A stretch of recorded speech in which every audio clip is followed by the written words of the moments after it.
그럼 국가 지점번호라고 전환이 발생했을 때 국가 지점번호의 정보를 가지고 신고를 해서 빠르게 출동하고 구조할 수 있게끔 예산을 엄청 투자해서 전국에다 설치해 놓은 것이죠. 예전부터 이게 문제가 많다고 분명히 유튜브라든가 아니면 제가 교육할 때 언급을 했었습니다. 제보도 했었고. 자, 그런데 이게 올해의 기사입니다. 경남도청 바로 뒷산. 이게 도심지예요. 도심지에 있는 이 독리산에 국가 지원번호 설치되어 있습니다. 근데 이게 통신이 안 되는 곳에 설치되어 있는 거예요. 제가 이런 것이 전국에 굉장히 많다 그랬죠. 제 실제 확인한 것만 하더라도. 그런데 이게 점검을 안 한다는 얘기입니다. 이거 예산 들여가지고 조난당하면 여기서 신고하세요라고 설치해놓고 참고하세요 했는데 이 국가 지점번호도 제가 이 문제가 많다는 게 뭐냐면 이거 외우기가 어렵습니다. 그리고 조난당하는 위치가 항상 내가 그 국가 지점번호 바로 앞에서 조난당한 게 아니거든요. 이거 확인했다고 하더라도 아니면 외우려고 노력하더라도 쓱 다시 지나가고 다른 거 어떤 그 산행에 어떤 관심을 가지고 주변 환경 보다 보면 이거 잊어버립니다. 그리고 뒷자리가 10m마다 바뀌어요. 이거 못 외웁니다. 외울 수가 없어요. 이렇게 복잡하게 만들어놨는데도 불구하고 문제는 뭡니까? 여긴 또 통신이 안 되는 곳에 설치해놓고 설치 후에 통신 점검도 안 한 거를 그냥 그대로 시민들한테 사용할 수 있게끔 홍보를 하고 있다는 게 이게 문제입니다. 자, 이거 제가 예전에 문제 제기했던 그 내용이에요. 2025년도에 한 번 더 취재가 진행됐는데 조회수가 194회밖에 안 됩니다. 2026년 3월 기준으로. 뭐냐면 국가 지점번호가 무용지물하다는 얘기예요. 아무 의미 없이 그냥 세워두다 보니까 이 위치가 통신이 되는지 안 되는지 점검도 안 하고 그냥 막 예산 갖다 박아놓고 그냥 낭비한 그런 어떤 사례들이 이제야 아니죠. 작년에 제가 문제 제기하고 뭐 교육하는 교육 중에서 담당자분들 관련된 담당자분들한테 얘기를 했던 부분이고 그러니까 유튜브에서 다뤘던 부분인데 그 문제가 공개적으로 나왔는데도 불구하고 별 관심이 없다는 얘기예요. 관심이 없습니다. 이 국가지점번호 자체도 사실 사용자가 외우기가 너무 어려워요. 왜냐하면 이거 10m마다 저 좌표 있죠? 한글 2자리, 이 숫자 8자리 저게 10m마다 바뀝니다. 그래서 지나왔다 바로 전화니까 기억 못해요. 자, 그래서 국가 지원번호를 뭐 통일을 했다고 하는데 사실 저 표지판도 다 통일이 안 돼 있고 그다음 외우기 어렵습니다. 저걸 어떻게 외우냐고요. 그죠?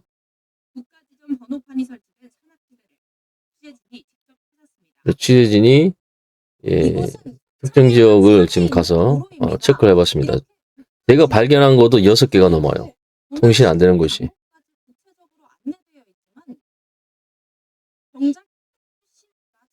이렇게 저렇게 신호가 잡히지 않는 곳에다가 저걸 설치를 해놓은 거예요. 아무 의미 없습니다. 말도 안 되는 얘기죠. 제가 이걸 점검해라고 3년 전부터 계속 얘기했어요. 이 현무도 마찬가지인 거예요.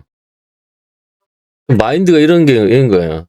그럼 한 사람이 가면 게 어떡하고 두 사람 모두가 국가 지점번호와 관계없는 그 사이 지점 어디에서 조난당하면 어떡할 거냐고요. 그런 것들에 대한 개념 자체가 아예 없습니다. 그러니까 완전 탁상 행정이 대표적인 거예요. 도로명 그 주소와 버금가는 대표적 탁상 행정입니다. 그리고 이게 국가 지점 번호가 외우기 어렵다 그랬죠? 그러면 어떤 대안을 지금 제가 제안을 했었냐면 이거 어떻게 외우냐고요. 이거 쓱 지나가면서 이걸 어떻게 외우냐고요. 우리가 가면서 이걸 외우기 시험 보는 것도 아니고 이거 딱 보고 지나가는 순간 다 잊어버립니다. 그리고 이 숫자 바뀐다 그랬죠. 10m 간격으로 바뀝니다. 거리가 멀어지면 멀어질수록 이 숫자가 다 바뀌는 거예요. 뒷자리부터해서. 그렇기 때문에 그냥 사용자 엔드 유저는 이해하기 쉽게 예를 들어서 여기가 만약에 뭐 설악산에 들어가면 설악산 1, 설악산 2로 하고 이 시스템 자체적으로 신고를 받는 곳이죠. 119라든가 아니면 해안부는 시스템상 설악산 A는 지금 예를 들어서 요 국가지점번호를 자체적으로 전환하면 되는 거예요. 우리가 이걸 외울 게 아니고 사용자가 외울 게 아니고 사용자 설악산 A를 제가 지나왔습니다. 아니면 설악산 A 1, 이 근방이었던 것 같습니다만 얘기하면 그걸 전환해서 시스템상으로 그게 국가지점번호 다마 511 1397, 그거 금방을 의미한 거나 자동 전환하게 해야지. 왜 사용자가 이걸 외우고 이걸로 신고하게 만들어 놓냐고요. 우리가 딱 전환당할 때 딱 요 국가 지원 번호에 딱 앞에서 또 전환당하는 게 아니란 말입니다. 실제. 그러니까 얼마나 탁상 행정이 예산 낭비뿐만 아니라 실제 엔드 유저를 위험하게 만드는지 아주 공감대 형성이 안 돼 있어요. 이걸 제가 계속 강조를 하는데도 안 바뀝니다. 그리고 국민들도 별 관심이 없어요. 조회수가 194회입니다. 작년 4월, 거의 1년 가까이 지났는데. 그러니까 이게 저도 현장에서 계속 얘기를 하고 있는 이유기도 하고, 또 여러분들한테도 얘기하는 건 뭐냐면, 이것만 국가 지원번호만 의지하려고 하지 마라. 정부가 자꾸 국가 지원번호만 있으면 뭐 조난당해도 이상 없다, 뭐 이런 식으로 여기도 보면 국가 지원번호 조난당했을 때 이걸로 극복이라는 식으로 막 홍보했는데 이게 말 홍보입니다. 말 안 되는 탁상 행정의 얘기고, 여러분 스스로를 지킬 수 있는 그런 장비들, 대표적으로 보조 배터리와 그다음 스마트폰의 지속성 확보할 수 있는 그런 여러 가지 수단들, 길을 잃지 않기 위해서 사전에 뭐 지도를 연구하고 또 필요하면 오프라인 지도를 한 장 뽑아가지고 나침반과 같이 백업으로 챙기는 그런 노력들이 같이 따라줘야 돼요. 정부 시스템에 여러분들이 어떻게 보면 막 너무 의지하면 안 됩니다. 재난 상황은 초기에 대응해야 될, 현장 대응해야 될 개인의 역할도 있습니다. 개인이 이 골든타임 스스로 사고 현장에서 확보할 수 있는 노력도 우리가 갖춰야 돼요. 그래서 생존 기술은 보편적 기술로 여러분들 이해를 해야 됩니다.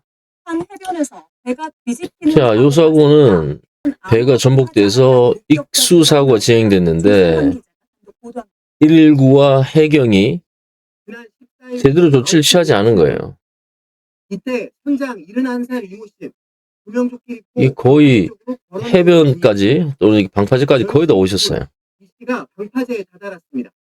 하지만 바로 앞에 서 있던 구급대원은 아무 조치를 하지 않았습니다. 근데 코앞에 있던 구급대원, 출동했던 구급대원이 분명히 상황을 전달받았겠죠. 지금 익수사고 진행이다. 그러면 익수사와 관련된 조치 취할 수 있는 장비, 그런 어떤 대응 그 매뉴얼을 적용해야 되는데 그냥 구경하는 거예요. 이거 본인 아내입니다. 이 사고 소식이 있는 아내가 직접 구조하러 이제 가는데도 구조대원은 가만히 있었다는 얘기예요. 결국은 뭐냐면 이 역류가 되는 거예요. 이 방파제 파도에 의해서 밀려왔던 것들이 다시 바깥으로 언더토우 현상 이런 개념 또는 아니면 이한유 형태처럼 바깥으로 끌고 가는 상황이 발생될 때까지 방치된 거예요. 그제서야 들어갔는데 2분 만에 결국은 사망입니다. 구명조끼 입고도 여러분 파도가 많이 치면 부력을 상실할 수 있어요.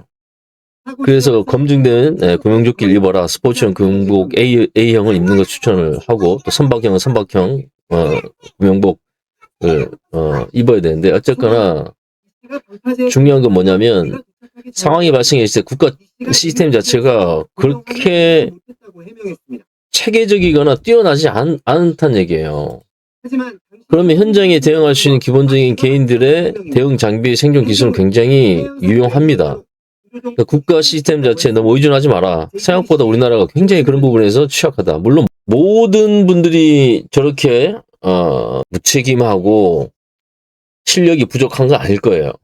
그런데 아직도 저런 분들과 저런 시스템이 우리나라에 존재한다는 거를 여러분들이 염두에 두고 개인의 재난과 생존 상황을 대응하는 방법과 그런 지식, 그런 적절한 장비를 잘 갖추라고 제가 강조를 하는 이유는 그겁니다.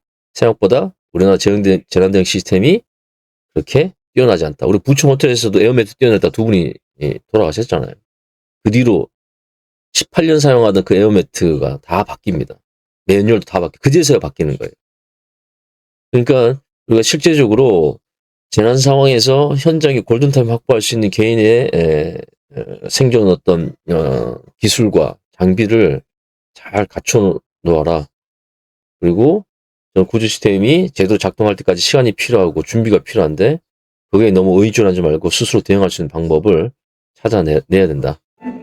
예전에 부천에 호텔 화재가 발생했을 때 두 분은 추락사죠. 그때 추락사신 분은 이 에어매트에 뛰어내렸다가 에어매트가 뒤집어져 가지고 결국은 사망했습니다. 사실 에어매트 이쪽 부분 떨어지더라도 공기가 이쪽에서 확 빠지면서 이 뒤집어질 정도가 돼서는 안 되는 거예요. 원래 에어매트. 꼭 이 가운데 못 시키지 않습니다. 이 높이라든가 위에서 보면 되게 작고요. 훈련되지 않은 사람들이 가운데 여기 딱 맞춰 뛰어야 된다. 거리 감각도 없습니다. 힘도 없고. 어쨌거나 밑에 안내도 물론 안 해줬고 뛰어내렸는데 이쪽 부분에 떨어졌어요. 보도 자료를 보면 이쪽 부분. 그래도 작동됩니다. 왜냐하면 1년 후에 비슷한 곳에 떨어졌던 실제 화재에서 이쪽 부분에 떨어져요. 생존합니다. 볼까요? 매운 연기가 끊임없이 똑같이 비슷한 높이죠? 여기도 한 남성이 창가에 걸터 앉아 꽤 높은 구조를 높이예요. 기다리고 있습니다. 자, 이분 뛰어내리면 건물 안에 소방대원이 에어매트로 요 사고는 부천 호텔 사고 이후에 전국의 소방서가 이걸 다 바꿨습니다. 다 점검하고 새롭게 매뉴얼 바꾸고 그다음 에어매트 다 바꾼 거예요. 이게 신형 에어매트입니다. 뛰어내리는 자, 여기 보시면 여기 뛰어내려요. 여기 안내까지 해주죠. 매뉴얼이 보강됐어요. 자, 보면 어때요? 여기 테두리 가생이 떨어집니다. 가생이 떨어져. 근데 가생이 떨어지지만 안 뒤집어지죠. 원래 이렇게 돼야 돼요. 두 번째 뛴 사람은 더 넓게 해서 가운데 떨어집니다. 이게 원래 정석이 있지만 저렇게 제대로 하기는 어렵죠. 이 정석. 아까 보면 여기 떨어졌죠. 여기 가생이. 첫 번째 뛰어내신 분은 에어매트로 매트리스 가운데로 떨어져야 안전하게 내려올 수 있다. 이렇게 가생이 떨어졌지만 아까 부천 호텔과 비슷하게 가장자리 떨어졌지만 안 뒤집어졌습니다. 그죠? 그런데 여기는 보시면 가장자리 떨어지죠. 뒤집어져 버립니다. 그리고 그 옆에 다시 떨어졌는데 뒤집어진 상황이 떨어져 버려요. 그 뭐냐면 이게 17년 동안 18년 동안 쓰던 거를 7년마다 바꿔야 되는데 18년 동안 써왔던 거예요. 그때까지 한 번도 점검도 안 하고 본인들도 그런 저 정도 높이에서 떨어지는 훈련도 안 하고 점검도 안 했다는 거예요. 뭐냐면 우리나라 대응 시스템 자체에 분명히 허점이 많습니다. 그래서 개인의 현장 대응 능력과 장비를 잘 갖춰라는 걸 제가 계속 강조하는 게 거기 있어요. 훈련 타임을 스스로 확보할 수 있고 확장할 수 있는 어느 정도 준비는 해야 된다. 지식적으로, 기술적으로, 장비적으로.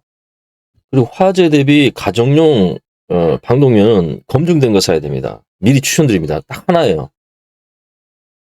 KSM 6766이라고 인증된 제품을 사면 됩니다. 국내에서 3개의 회사에서 판매하고 있는데 어쨌거나 그걸 사야만이 가정용 이게 폐쇄된 공간에서 화재에 안전하게 대피할 수 있는 골든타임 확보가 됩니다. 화재할 때 임기응변식 방법을 여러분들이 그게 제 1순위인 것처럼 한대요. 적시고 짠수건을 쓰겠다. 그건 임기응변 방식이에요. 어떤 사람 비닐봉지 쓰겠다. 말도 안 되는 방법 머리 지우세요. 그건 자살하는 방법 같습니다. 왜냐하면 실내 공간에서 화재가 나면 문제가 유독가스도 있지만 열이 높습니다. 그리고 플래시오버 현상 생겨버리면 순간 그 공간 자체가 다 타버려요. 이거 한번 볼게요. 플래시오버 현상이 어떤 건지. 이 실내 공간 자체에 있는 이 가연성 물질들이 타게 되면 이때 유독가스가 이렇게 발생하죠. 그러면서 열도 발생합니다. 이게 상승기류가 형성돼서 위에 천장에서 이렇게 유독가스가 쌓입니다. 그래서 자세를 낮춰라는 이유는 이 유독가스 높이가 무릎 아래 정도이기 때문에 자세를 낮춰놓은 거고, 그 다음 아래쪽 부분 시야 확보나 남은 신선한 공기가 있습니다. 근데 이것도 골룸타임 내에요. 플래시 오버 현상이 없을 때 가능한 거지. 시간이 점점 지나면 여기 위에 온도 자체가 600도 이상 됩니다. 이게 성인 딱 선 코 정도 높이에 이 호흡기가 있는 높이에 유독가스를 마시지 않더라도 한 600도 가까이 되는 뜨거운 말 그대로 공기를 마시는 거예요. 뜨거운 이 기체를 마신 겁니다. 그러니까 이거 기도 화상 입어서 질식사합니다. 그래서 자세를 낮춰라는 얘기예요. 근데 비닐봉지를 쓰겠다? 말도 안 되는 소리 하지 말라고요. 얼굴에 다 들러붙어 버립니다. 여러분들이 가정용 가지고 있는 김장비닐이라든가 일반 비닐봉지 같은 경우에는 한 110도 정도 되면 다 녹아버립니다. 구멍 난다고요. 얼굴에 들러붙어 버립니다. 시야 확보 안 돼요. 또 그 안에서 날숨해가지고 이산화탄소가 나오지만 이게 습기가 배출되기 때문에 시야 다 가립니다. 그럼 어설픈 것들로 화재 상황을 대응하려고 하지 마세요. 미리 제대로 된 화재 방독면 사는 이유가 거기 있어요. 자, 어쨌든 플래시오버가 이렇게 되게 되면 다른 게 문제가 아니라 연기도 이렇게 쌓이지만 위에 이 기체, 가열된 기체가 한 3, 4분에 한 600도 정도까지 올라가고, 이게 시간이 지나면 1000도 가까이 됩니다. 그러면 뭐냐면 이게 기체가 또 열 복사해서 바닥으로 열을 쏜다고요. 그러면 바닥에 있는 가연성 물질도 다 타버립니다. 순간 방 전체가 다 말 그대로 프레셔오버 순간적으로 불이 확산이 되어버린 게 이런 식으로 순간적으로. 이 실제 상황으로 보면 이렇게 됩니다. 여기 작은 불이 생겼죠, 방 안에. 우리가 뭐 집안에 있는 여러 가지 가지 도구라든가 아니면 뭐 이런 소파라든가 뭐 밑에 매트 같은 경우도 이렇게 가연성 물질들 이독가스를 냅니다.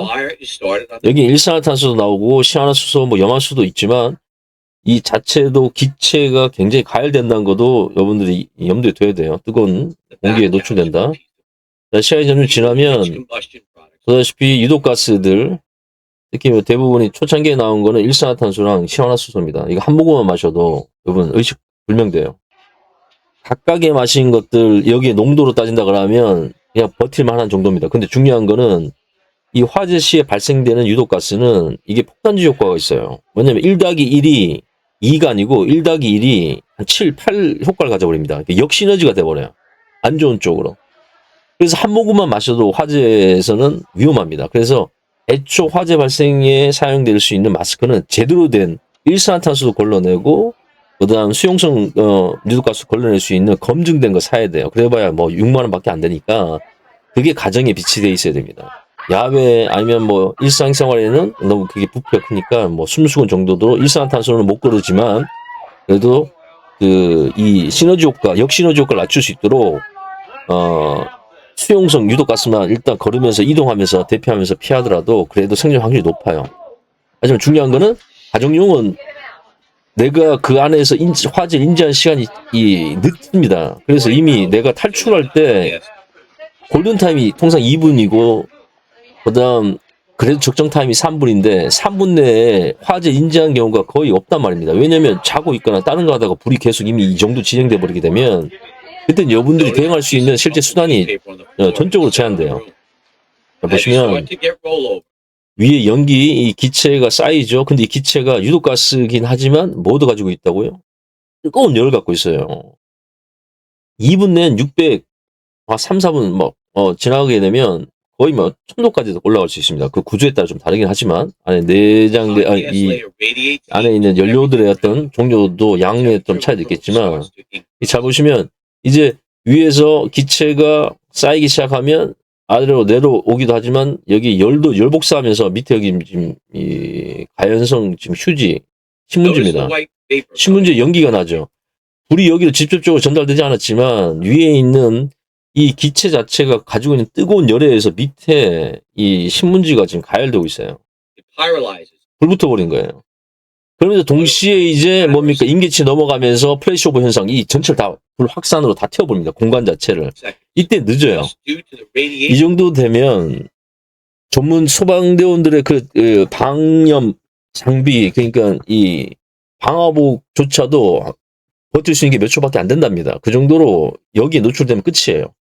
보다시피 좁은 공간의 골든타임이 2분 정도밖에 안 됩니다. 아니 2분도 늦었죠. 사실 1분 내에 탈출했어야 돼요. 그죠? 이 정도 연기가 좀 쌓일 때 이 정도에서 이미 탈출이 됐어야 되는데 이거는 우리가 인지를 빨리 못하면 불이 코앞에서 나지 않은 이상 이렇게 대피 못합니다. 그래서 집안에서는 좀 제대로 된 검증된 방독면을 챙겨라는 얘기예요. 어설프게 봉지를 챙기겠다. 말도 안 되는 소리 하지 말라는 얘기예요. 탈출하다가 그 뜨거운 기체만 노출되더라도 얼굴에 들러붙어버리고 구멍 나버리면 오히려 그 연기를 더 많이 들이마십니다. 그 다음 이 내뱉는 날숨에 이 수분에 해가지고 시야 다 가려져요. 위치를 못 잡는다니까요. 여러분 연기해가지고 이 단순 연기가 아니라 안개 형태의 연기가 아닙니다. 이 그름, 검댕을 포함한 고체를 포함한 이 유독가스이기 때문에 앞이 하나도 안 보여요. 그럼 길을 제대로 못 찾습니다.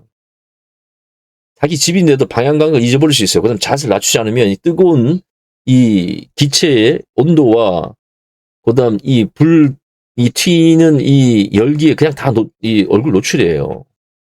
그러니까 800도까지 버텨내는 그런 인증된 방독면을 써야 되는 이유가 거기 있습니다. 챙겨놔야 되는 거예요. 최악의 경우에 내가 탈출 시간에 골든타임 못 맞출 수 있기 때문에. 이것도 안 되면 최악의 수단은 뭡니까? 예, 적시고 짠 수건.